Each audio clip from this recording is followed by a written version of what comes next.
Well, right now, 5 o'clock, a protest at the State House over sexual orientation and gender identity in schools. Thank you for joining us tonight. I'm Debbie Knox. And I'm Bob Donaldson. A lot of developments in this story. As CBS 4's Kristen Eskow reports, the bill saw some controversial language removed and then more added later in the day.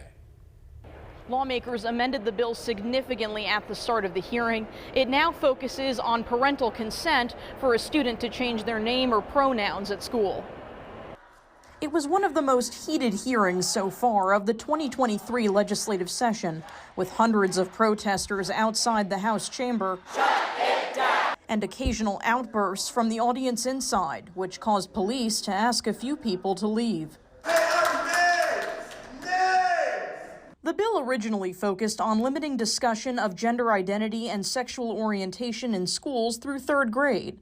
But Republicans on the House Education Committee approved an amendment that instead requires written consent from a parent for a student to use a name or pronouns at school that's inconsistent with their sex assigned at birth. Schools that receive such a request from students would have to notify their parents. State Representative Michelle Davis is the bill's author. It empowers Hoosier parents by promoting transparency between the parents and the schools. That change didn't win over the dozens of opponents who testified, including parent and 7th grade teacher Carissa Dollar. House Bill 1608 would inhibit my ability to make my students feel safe and welcome at school. Please do not take away my right to respect my students' identities. Most who signed up to testify were against the proposal, but some spoke in support. Paula Davis helps run the group Moms for Liberty. This is about my right as a parent to guarantee my children are not being told the morals and values of their parents are wrong.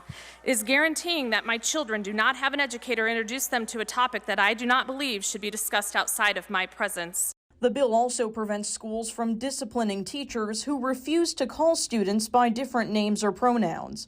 Democratic State Representative Ed Delaney argues the bill is now more harmful than before it was amended. It's very clear what's actually going on underneath this bill, which is that some people want to control other people's lives.